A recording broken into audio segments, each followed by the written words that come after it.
The ink on the contract felt cold and final. It was a crisp, clear day in late September, the kind of day that felt like a new beginning, but all I could feel was a quiet dread. My name is Robert, and I'm a man who's worked his whole life to provide for his family. I'm 48, with a salt and pepper beard that's more salt these days, and hands that tell the story of 2 decades of carpentry. I was a builder, a creator, a man who saw blueprints and turned them into homes. But today, the blueprint in front of me was for something else entirely.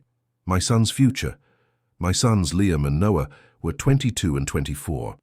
They were brilliant, ambitious kids who had poured their heart and soul into their tech startup, Horizon Innovations.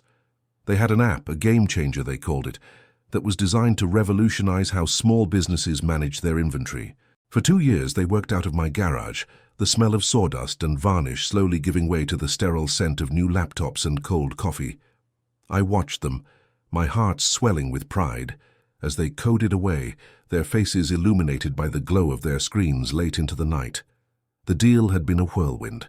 Her group of investors from Silicon Valley, Nexus Capital, had flown in on a private jet, their sharp suits and even sharper smiles feeling a world away from our quiet suburban street.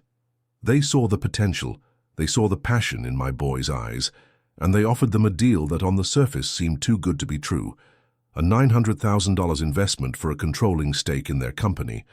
The contract was thick, filled with legal jargon that made my head spin.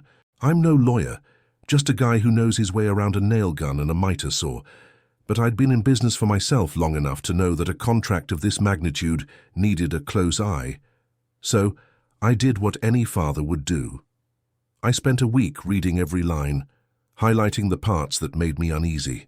The part about the investors having full control over all major business decisions, the clause that gave them the right to buy out my sons for a predetermined price, and the section that essentially waived their right to sue in case of a dispute.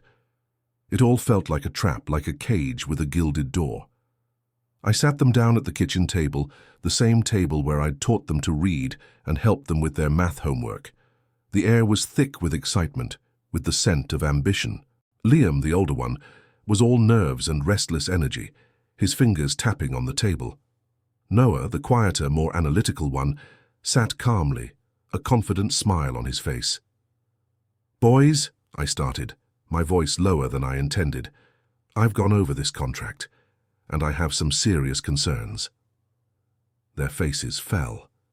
The excitement that had been bubbling just a moment ago seemed to fizzle out like a dying flame. "Dad, we've been over this," Liam said, his tone defensive. "It's the deal of a lifetime. $900,000. We can finally move out of the garage, hire a team, and take this thing to the next level." "I know, son," I said, trying to keep my voice steady. "But this contract, it's not right. These clauses, they give them too much power. They could push you out, take everything you've built, and you wouldn't have a leg to stand on." Noah leaned forward, his calm demeanor giving way to frustration. "Dad, with all due respect, you're looking at this from a carpenter's perspective. You're thinking about things breaking and needing to be fixed. This is a business deal. There's risk. We know that. But it's a risk we have to take." "A risk is one thing," I countered, my voice rising slightly. "Giving up your future is another. We need a lawyer to look at this, a good one. We can negotiate these terms. We can protect your interests." But they didn't want to hear it. They were already dreaming of what they'd do with the money. They saw the flashy office space, the fancy coffee machines, the prestige. They didn't see the fine print, the trap. "Dad," Liam said, his voice hard, "we can't risk losing this deal. We've worked too hard for this. We're in our 20s, not our 40s. We need to seize this moment, not overthink it." The words stung. Not our 40s. It was a subtle jab, a reminder of the generational divide, of the different worlds we inhabited. They were the digital natives, and I was the analog man, stuck in the past. I tried one last time, my voice pleading. "Please, just let me find a lawyer. Give it a week." "What's a week when we're talking about your whole future?" But they were already gone. They were in the car on their way to the law firm to sign the documents. They told me they trusted their own judgment, that I was just being overly cautious, a worrier. The moment they pulled away, A deep, unsettling silence filled the house. I stood in the kitchen, the sunlight streaming through the window, illuminating the dust motes dancing in the air. I looked at the kitchen table, where their dreams had been laid out, and I felt a sense of powerlessness I hadn't felt since they were little boys, and I couldn't fix a scraped knee. This was bigger than a bandage. That night, they came home, their faces beaming. They were animated, telling me about the champagne, the handshake, the official start of their new lives. They showed me a picture of the signed contract, a copy they had been given. It was a photo on their phone, a fleeting moment captured in a digital frame. It didn't feel real. Not yet. They didn't see the dark clouds I saw on the horizon.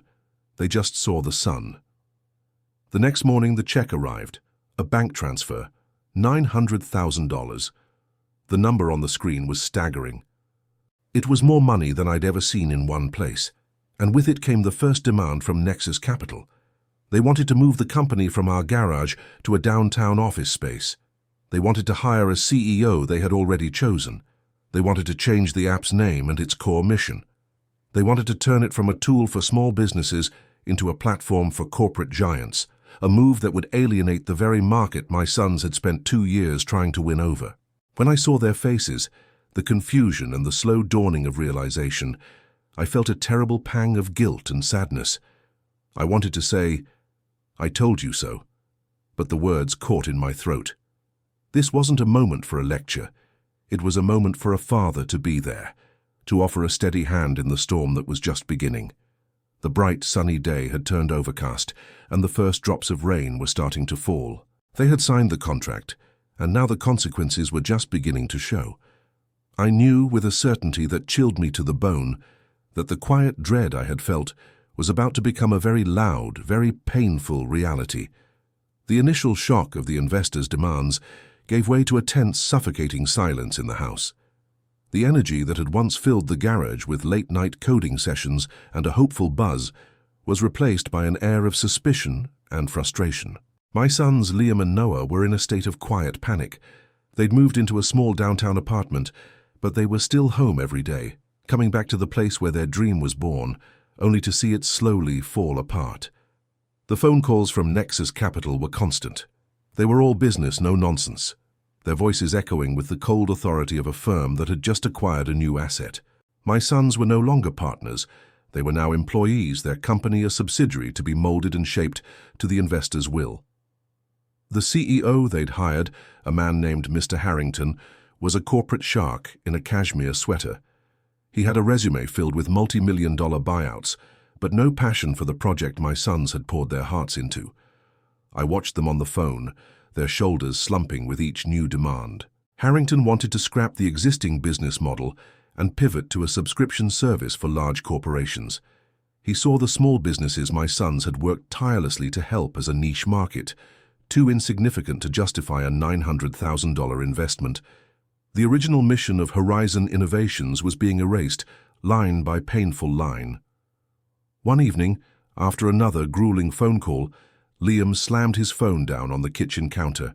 "He wants to change the name," he spat, his voice laced with venom. "Apex Solutions. He says Horizon Innovations sounds too aspirational. He wants something that screams corporate efficiency." Noah, who had been listening from the living room, walked in, his hands in his pockets. "It's not just the name, Liam. He wants to change the entire code. He says our platform isn't scalable for large enterprises. He's bringing in his own team of developers." The news hit me like a punch to the gut. They were taking away their creation, the very thing that made the company theirs. They were being relegated to the sidelines, their roles reduced to little more than figureheads, brand ambassadors for a product that was no longer their own. "This is exactly what I was worried about," I said, my voice low and calm. I wasn't trying to gloat, just to state the obvious truth. The contract, it gave them this power. The moment the words left my mouth, the fragile peace shattered. Liam's eyes, normally filled with a spark of youthful ambition, now blazed with anger. "Yeah, Dad, we get it. You were right. But what does that help now? You spent a week reading the damn thing, but you didn't stop us from signing it." The accusation hung in the air, heavy and poisonous. It was a new angle of blame, one I hadn't considered. I had warned them, I had begged them to wait, but they had gone ahead anyway. Now, in their frustration and despair, they were twisting the narrative, making me the villain in their story. "I tried, Liam," I said, my voice barely a whisper. "I tried to get you to wait, to get a lawyer." "And what good did that do?" he shot back, his voice rising. "We were so close. You made us doubt ourselves, made us hesitate. We were so busy listening to your warnings, we didn't push back against them like we should have. We were distracted by your fear." Noah, normally the peacemaker, chimed in, his voice cold. "He's right, Dad. We were so worried about disappointing you, so worried about not living up to your expectations of a responsible business deal that we didn't stand up to them. We should have told them to back off, that we weren't going to let them change our company, but we were paralyzed."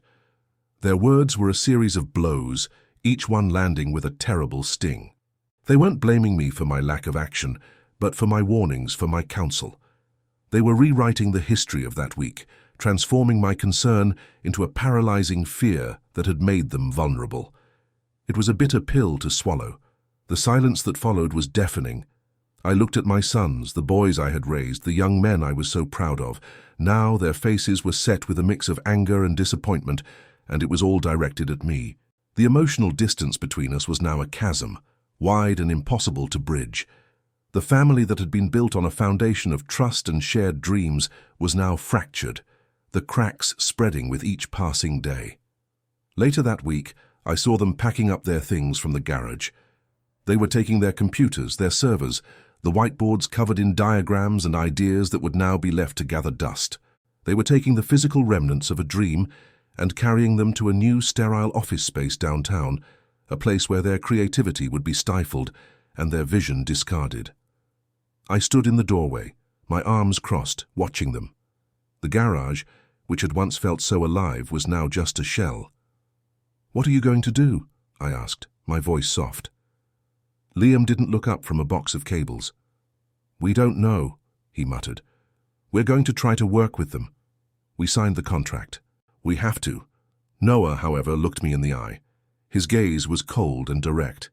"We're going to try to salvage what we can, but we've learned a valuable lesson, Dad. One we won't forget." He didn't need to elaborate. The lesson, in their minds, was to not listen to their father.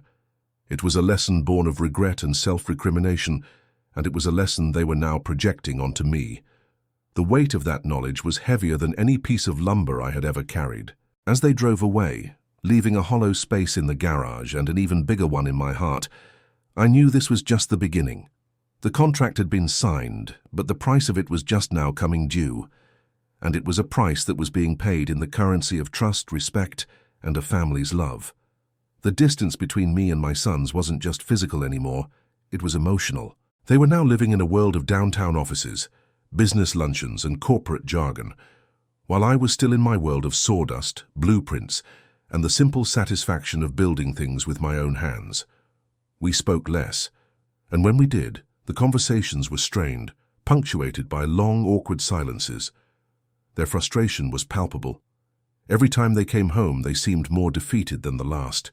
The initial excitement had been completely replaced by a bitter resentment, a quiet rage that was slowly poisoning our relationship. They talked about Mr. Harrington and his team with thinly veiled contempt. He was a tyrant, a man who saw their app not as a work of genius, but as a set of code to be optimized and monetized. The worst part was watching them lose their passion. The spark in their eyes, the one that used to burn so brightly with ideas and ambition, was slowly being extinguished. They were no longer creating. They were just executing orders. The app was no longer their baby. It was a corporate product, a soulless machine designed to generate revenue, not to help people. One rainy Tuesday, Noah came to the house alone. He was a wreck, his hair disheveled, his eyes red and tired. He slumped onto the sofa, burying his face in his hands. He looked like the little boy who had just lost his favorite toy. "He did it," Noah said, his voice muffled. "Harrington.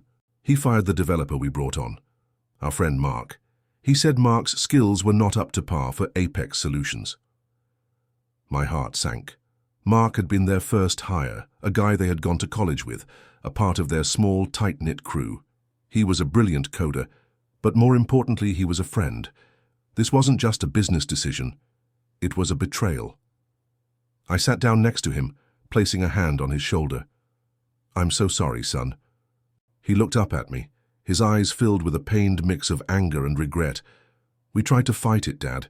We told him Mark was a key part of the team, but he just pulled out the contract." "Clause 7.2, he said, "Management has the unilateral right to terminate any employee at any time." Just like that. The contract gave him the power to do it, and there was nothing we could do. The words echoed in my mind. The contract gave him the power. It was the very thing I had warned them about. Now the abstract legal jargon had a face, a name. Mark, a young man with a family to support, who was now unemployed because of a deal he wasn't even a part of. Noah's frustration turned into a quiet, simmering anger.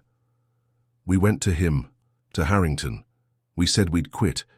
We told him we couldn't be a part of this, and he just laughed. "You signed a non-compete clause, gentlemen," he said. "You can't work on any similar product for the next 5 years. You can quit, but you'll have to start from scratch. And by then we'll have saturated the market." He was trapped. They were both trapped. The contract, which had once seemed like a golden ticket to their dreams, had now become a cage, its bars forged in legal print, and its lock a non-compete clause. They couldn't walk away, and they couldn't stay without watching their creation be corrupted and their friends be discarded. The real blow came a few days later. The local newspaper, a small town paper that still ran stories on community figures and local achievements, had done a piece on them. It was titled, "Local Boys Make Good. Horizon Innovations Secures Major Investment." It was a feel-good piece, but the last paragraph was like a poison dart to the heart. It mentioned that the company's new name was Apex Solutions and that they had decided to pivot to a corporate model, abandoning their original mission to help small businesses. When the article came out, the backlash from the local community was swift and brutal.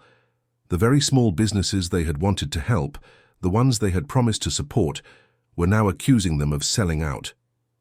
The comments on the online article were vicious. They were called greedy sellouts, a shame to the community. They had traded their integrity for a payday, or so the comments claimed. My sons, who had always been so proud of their community connection, were devastated. This wasn't just a business failure, it was a personal one. They had broken a promise not just to the investors, but to the very people they had set out to serve.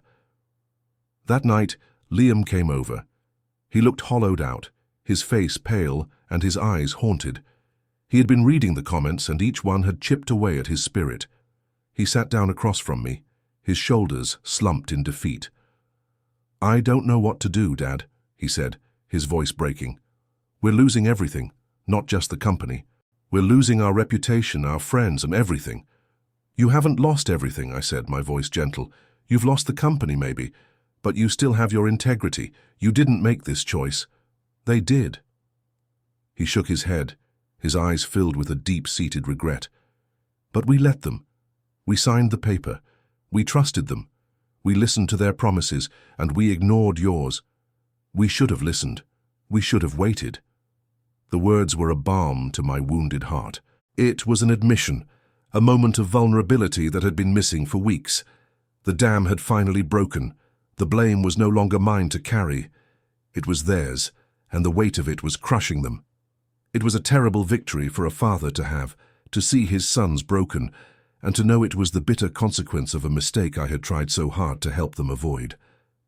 But in that moment, as he sat there, a defeated young man in my living room, I knew the real fight was just beginning. It wasn't about the contract anymore.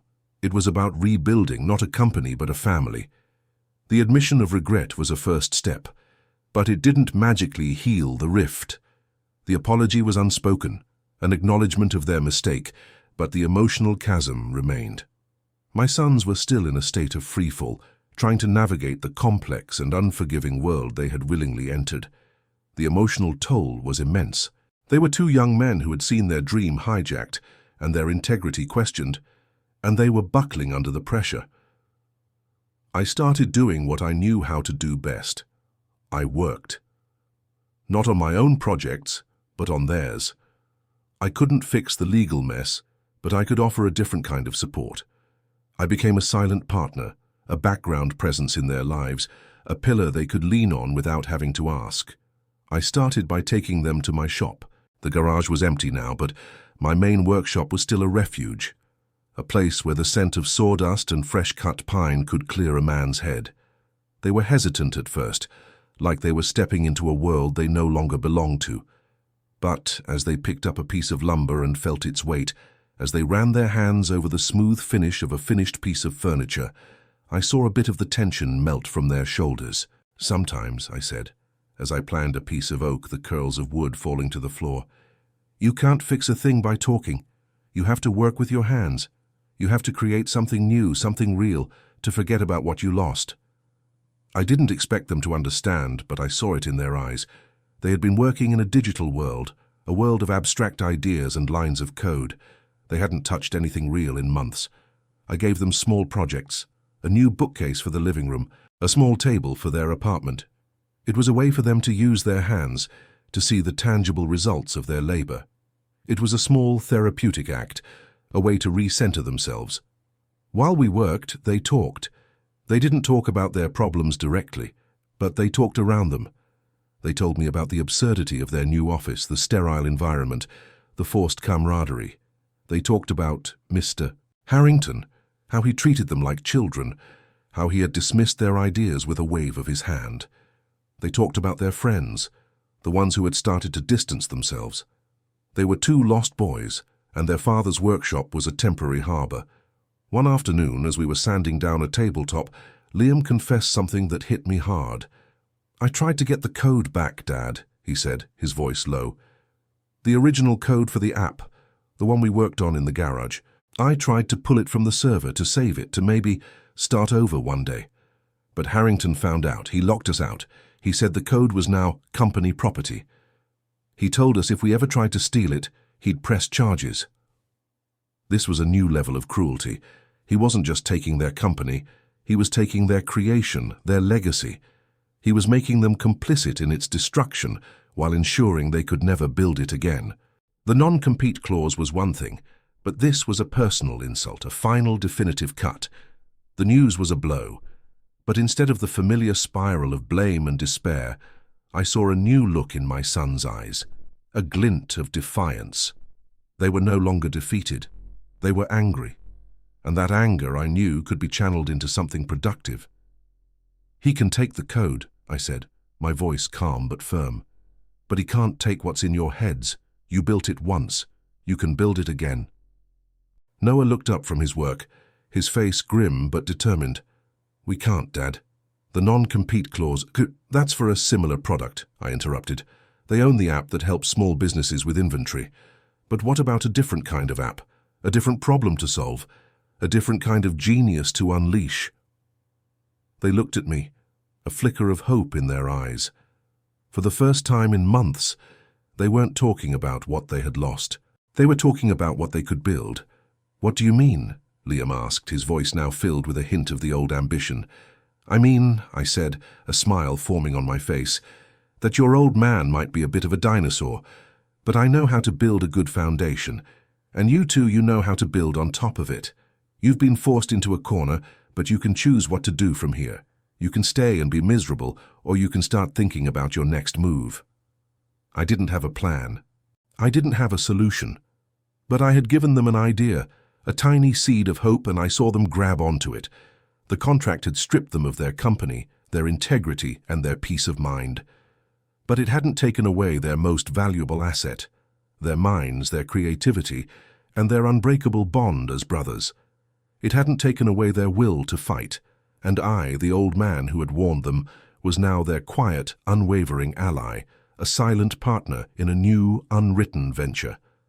The storm was still raging, but for the first time in a long time I saw a ray of sun peeking through the clouds. The idea I had planted, the seed of a new beginning, began to take root. My sons still worked at Apex Solutions, but their focus had shifted. The daily grind of executing orders and sitting through tedious meetings was just a means to an end. They were now in a state of internal rebellion, using their time to secretly brainstorm new ideas.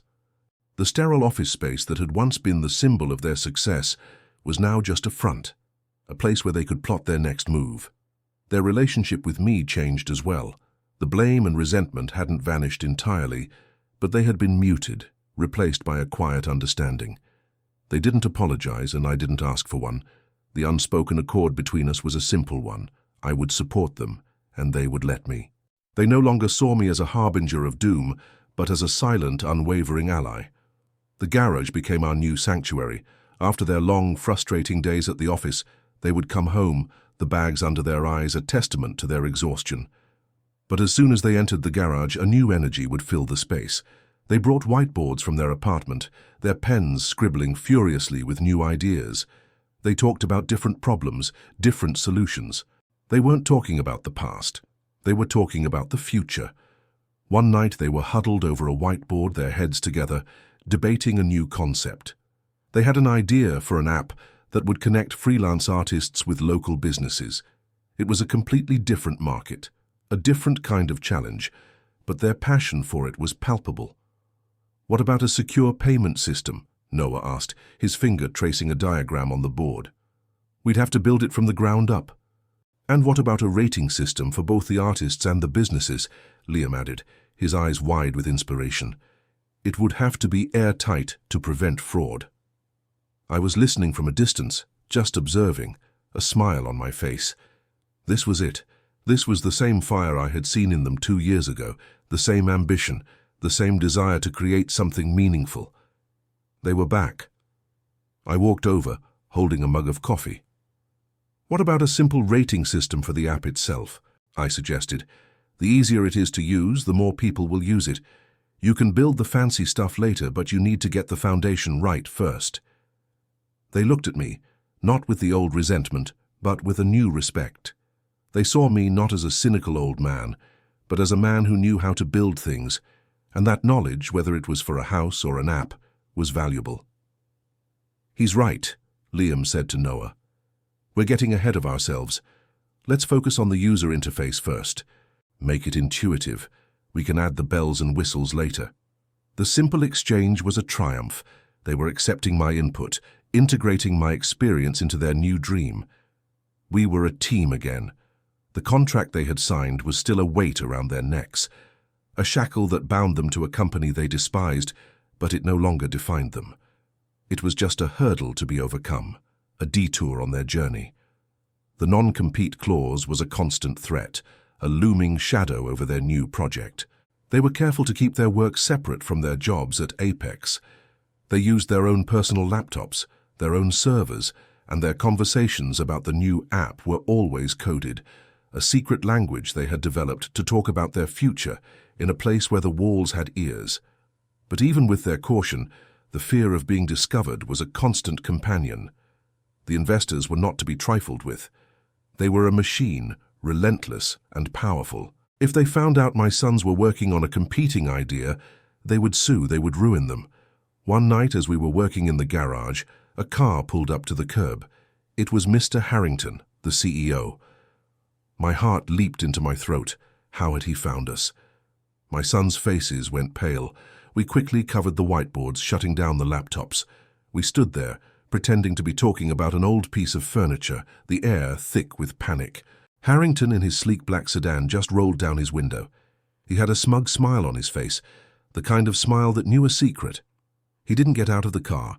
He just looked at us, his gaze lingering on the garage, on the covered whiteboards. "Just thought I'd check in," he said, his voice smooth as silk. "I noticed you two have been a bit distracted at work lately. Just a friendly reminder, gentlemen. We have a contract, and it's quite comprehensive. You wouldn't want to violate it, would you?" The words were a warning, a subtle threat. He knew something was up. He might not have known what, but he knew they were working on something. My son stood frozen, unable to speak. I, however, walked toward his car, my hands in my pockets, my face a mask of casual indifference. "Harrington," I said, my voice calm, "my boys are just unwinding. They've been working hard. You know how it is, building something with your own hands. It can be a very grounding experience. Maybe you should try it sometime." He didn't respond. He just held my gaze, his smile never wavering. We were two old men, a corporate shark and a carpenter, having a silent showdown in the middle of a quiet suburban street. He knew I was their father. He knew I was the one who had advised them against the contract. He saw me as a threat, an unwelcome interference in his new investment. Finally, he gave a curt nod and rolled up his window. The car pulled away, leaving a lingering scent of expensive cologne and a feeling of dread in its wake. He had left us a message. He was watching. He knew what we were doing, and he was daring us to make a move. The game had just become very, very real, and I knew that to win we would have to be smarter, faster, and more determined than ever before. Harrington's visit was a wake-up call. It was a clear sign that they were being watched, and that their secret project was now a dangerous liability. The air in the garage, once filled with the energy of creation, now held a new tension. Every late-night session felt like a gamble, a risky move against a powerful adversary. The atmosphere at Apex Solutions grew even more suffocating. Harrington, now more emboldened, began to make even more drastic changes. He announced a company-wide restructure, with my son's roles being streamlined. In plain English, he was taking away their titles and giving them to his own people. They were now just senior consultants, their creative input no longer needed or valued. He was slowly, deliberately squeezing them out. My sons were crushed. This wasn't just a business move, it was a personal attack. They had been reduced to glorified interns in their own company. It was a daily humiliation, a constant reminder of their mistake. I saw them struggling, the anger and the sense of powerlessness returning with a vengeance. One evening, after they'd been particularly demoralized, I found them in the garage, staring at the whiteboard, a defeated look on their faces. The new app, the one they had been so excited about, now seemed like an impossible dream. "He's winning, Dad," Liam said, his voice devoid of emotion. "He's just waiting for us to quit so he can slap us with a lawsuit. We're trapped. We can't work on the new app and we can't stay there." "He's not winning," I countered, my voice firm. "He's making a mistake. He's underestimating you. He thinks you're just two kids he can manipulate, but he doesn't understand what you're capable of." "He has the contract, Dad," Noah said, a bitterness in his voice. "He has the law on his side." I walked over to the whiteboard, picked up a marker, and drew a line through their new app's name. "Then we don't build that one," I said. "We build something else, something he can't sue you over. We play the long game." They looked at me, a mixture of confusion and disbelief on their faces. "What do you mean?" Liam asked. "I mean we don't quit," I said. "You go back to work tomorrow, you smile at Harrington, and you do what he tells you to do. But you do it with one goal: to learn. You learn everything you can about his business, his processes, his contacts. You'll be a fly on the wall and you'll gather intelligence." They still looked skeptical, so I continued, laying out my plan. It was a risk, but it was the only way forward. "Harrington is a shark," I explained. "He's only thinking about the next quarter, the next big win. He's not thinking about the long term, and that's where we have the advantage. We are not just building a product, we are building a foundation. The contract is just a temporary roadblock. It's not the end of the road, it's a test." My plan was a simple one: for them to stay at Apex Solutions, to do their jobs, and to use their access to learn about the market, about the investors, about the weaknesses in Harrington's plan. They could build a new product, one that didn't violate the non-compete clause, one that was completely different from their first app. It was a move they would have to make carefully, secretly, and patiently. The idea was a wild one, but it was also their only hope. They knew they couldn't win a legal battle against a firm with unlimited resources. They had to outsmart them. "So, what do we do?" Noah asked, a flicker of the old fire returning to his eyes. "You go to work tomorrow," I said, a sense of purpose returning to my voice. "And you learn. And you write everything down. Not here. Somewhere safe. Somewhere he can't find it. We're not in the business of building a tech company anymore, boys. We're in the business of winning a war. And the first rule of war is to know your enemy." The silence that followed was different from the previous ones. It wasn't the silence of despair, but of determination. They looked at each other, a new understanding passing between them. They saw the logic in my plan, the long, winding road that would lead to their freedom. It was a risky path, a difficult one, but it was better than the alternative. The next morning, as they left for the office, I watched them from the window. Their faces were set, a new resolve in their eyes. They were no longer victims of their own mistakes. They were now spies in their own company, working a quiet rebellion from the inside. The contract they had signed was still there, but its meaning had changed. It was no longer a symbol of their failure, but a test of their endurance. It was a challenge they were now ready to face, not as two young men who had made a mistake, but as two brothers, with their father's quiet support, who were playing the long game. And I knew that in this game, patience, intelligence, and a little bit of old-fashioned grit would be our most powerful weapons. As my sons began their new roles as internal spies, the dynamic in our family shifted once more. The conversations weren't about what they were losing, but about what they were discovering. They were now coming home with stories, not of defeat, but of quiet victories. "He's so sloppy," Liam whispered one night, leaning over the kitchen counter. "Harrington, he's so focused on the bottom line, he's ignoring the small details. He just signed a contract with a new server provider without doing a proper security check. And he's been lying to the investors," Noah added, his voice hushed. "He's telling them the product is almost ready for market, but our team is so bogged down with his changes, we're months behind schedule. He's just delaying the inevitable." They were now speaking with the confidence of men who were in control of their own narrative. They were no longer victims. They were strategists, and I was their silent advisor.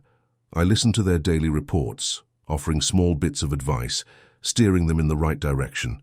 It was like building a house in reverse, disassembling the framework to find its weakest points. But as the days turned into weeks, a new fear began to settle over me. What if they got caught? What if Harrington discovered their plan and retaliated? The contract gave him the power to do so, and he was not a man to be trifled with. I knew I had to do more. I had to do something that would give them an edge, something that would level the playing field. And I knew the only way to do that was to use the one resource they didn't have, my own. I had always been a careful man with my money. I'd saved for retirement, for a rainy day, and for the future I had always imagined for my family. The money was in a separate account, a nest egg I had never touched. It wasn't a fortune, but it was enough to hire the best. I began my research in secret, late at night, after my sons had gone to bed.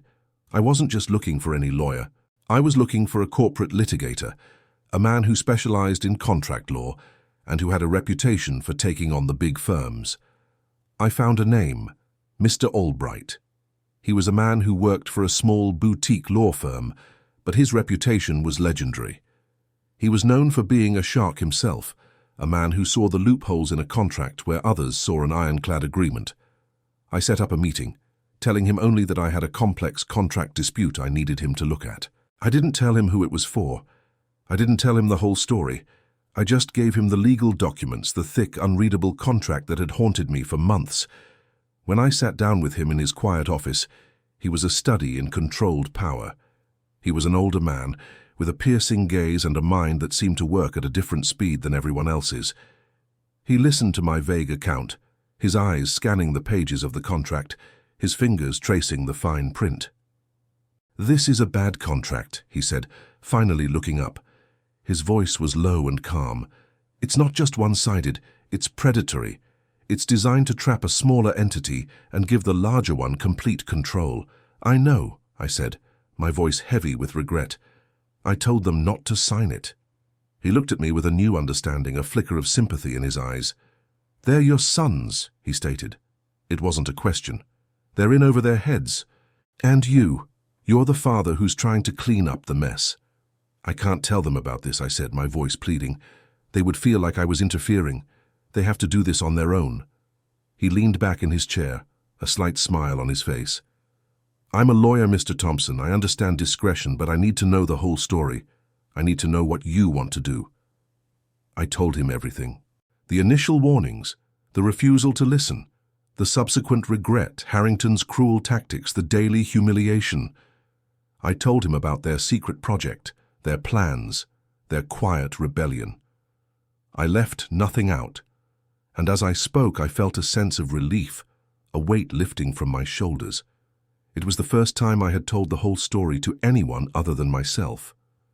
Mr. Albright listened patiently, his gaze never leaving my face. When I was done, he sat in silence for a long moment, his fingers tapping on the arm of his chair. "You're a good father, Mr. Thompson," he said finally. "Most men would have said, 'I told you so,' and let their sons learn a hard lesson. But you are fighting for them, even when they don't know you're fighting." His words were a comfort, a small validation for the anxiety I had been living with for months. I hadn't wanted this fight, but I had been drawn into it by love, by a father's instinct to protect his children. "I have a plan," Mr. Albright said, his voice now filled with a new, professional determination. "It's a long shot, but it might work. It's not about voiding the contract, that's impossible. It's about finding a weakness, a chink in their armor.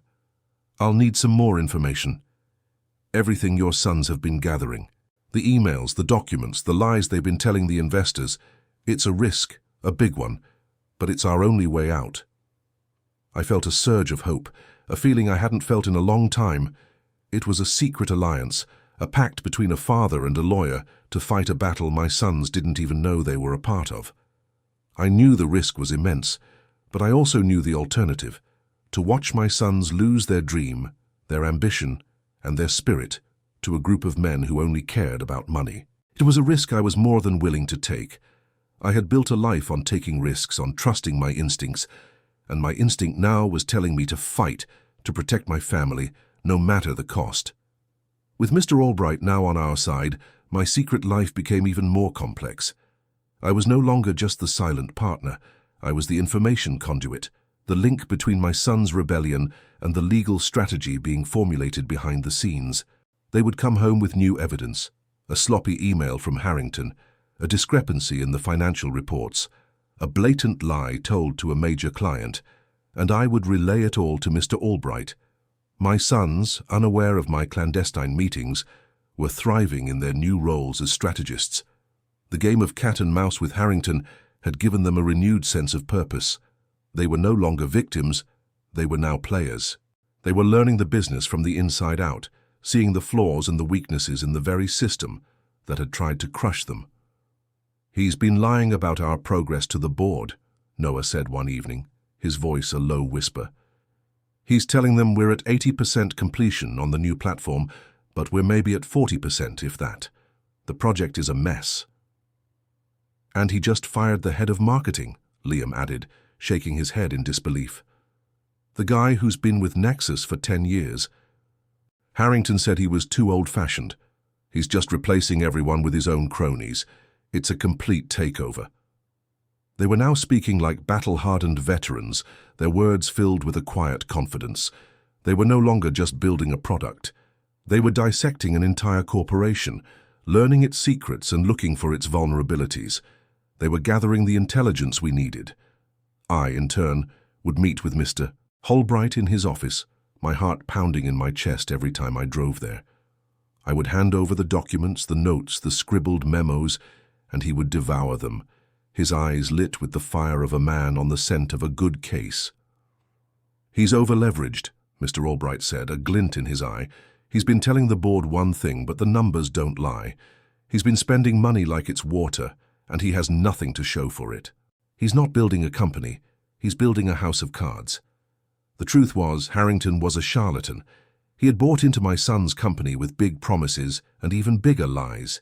He was betting on a quick sale, a quick profit, and he had been willing to do anything, to lie to anyone to make it happen. My son's original app, the one he had dismissed as too small, was actually the only thing of real value the company had. The rest of his plans were just smoke and mirrors. But as our plan was coming together, the day I had dreaded finally arrived. My sons came home from work, their faces pale, their expressions a mix of anger and shock. "He knows," Liam said, his voice trembling. "Harrington knows. He found out about the new app." "How?" I asked, a sense of cold dread washing over me. "How did he find out?" "We don't know," Noah said, his voice filled with despair. "He came into our office this morning and just laid it all out. He knew about the idea. He knew we were working on it on our personal computers. He knew about the meetings here in the garage." My heart sank. A traitor. Someone had betrayed them. Someone close. But who?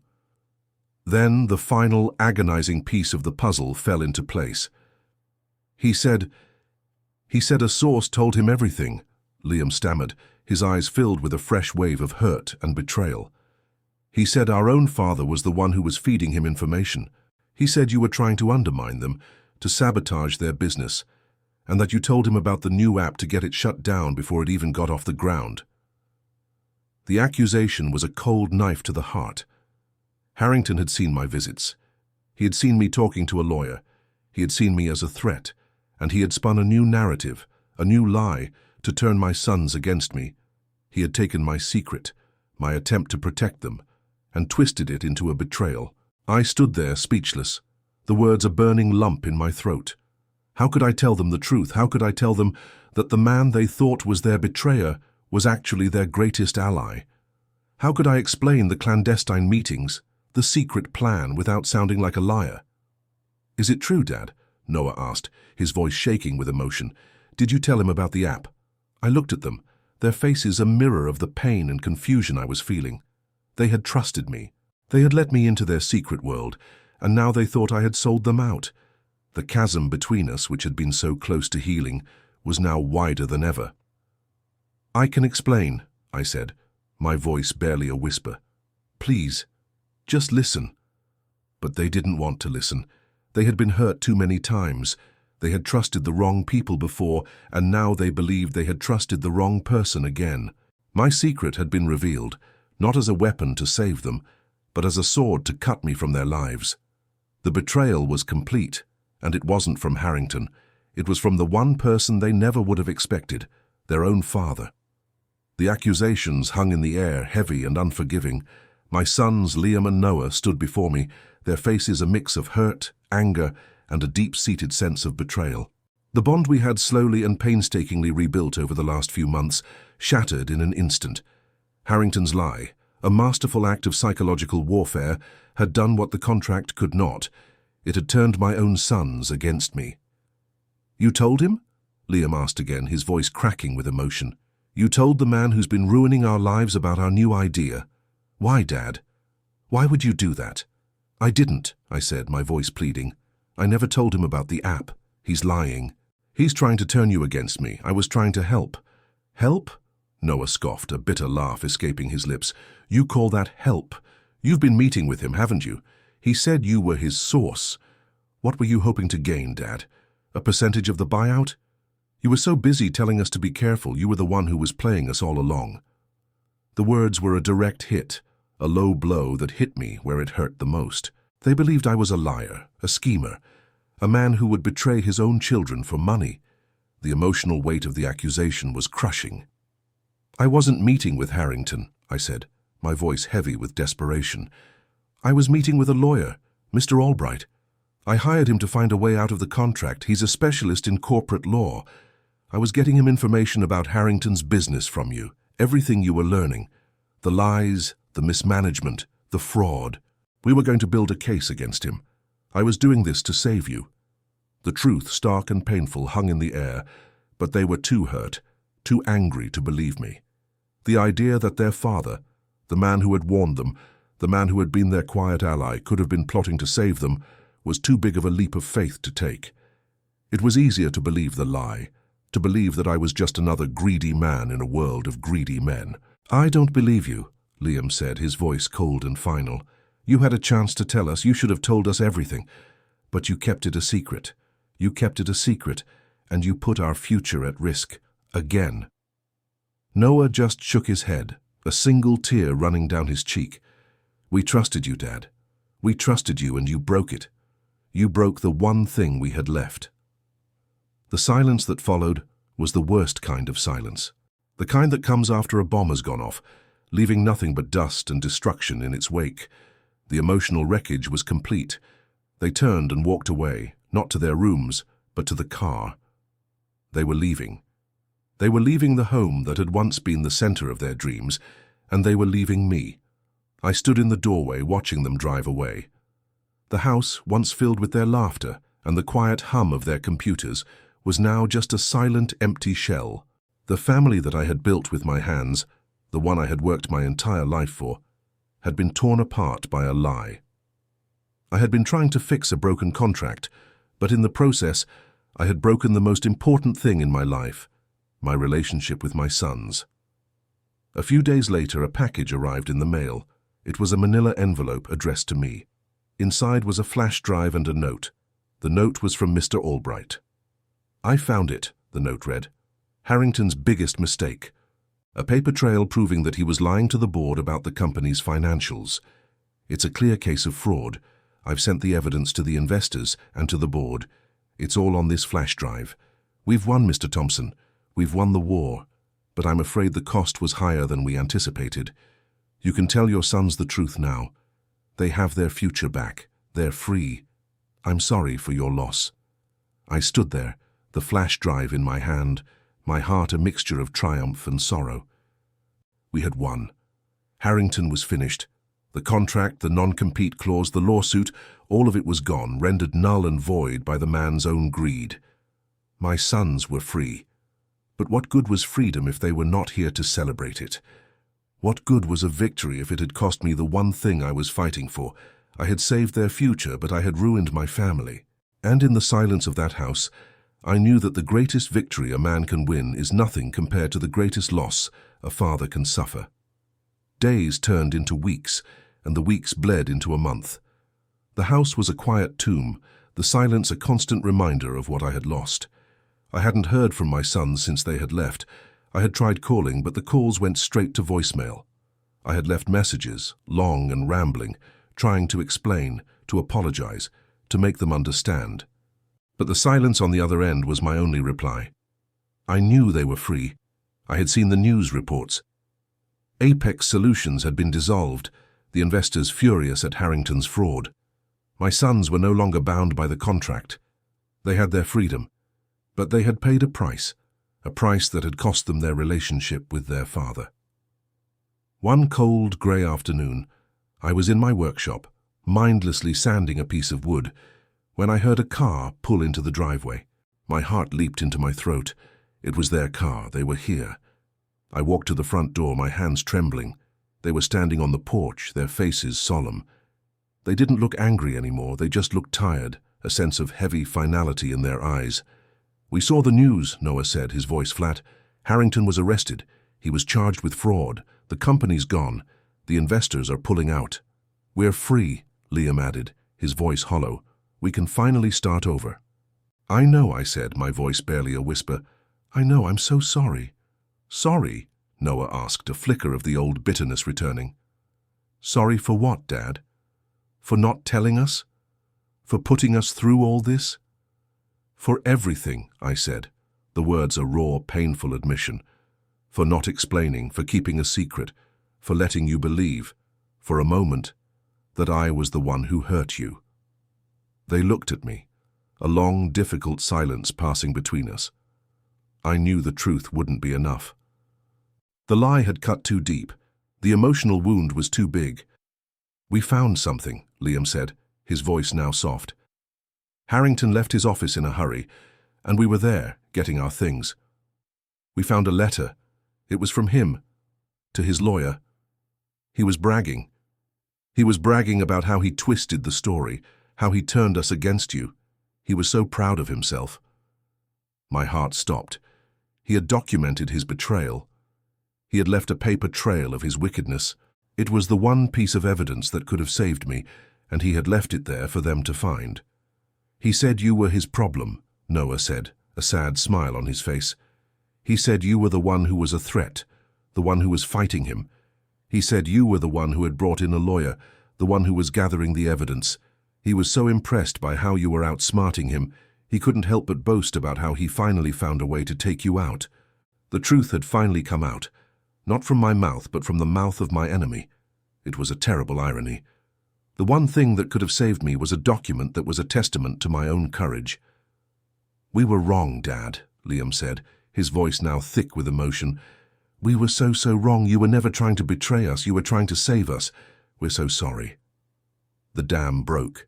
The tears, which I had been holding back for weeks, now flowed freely.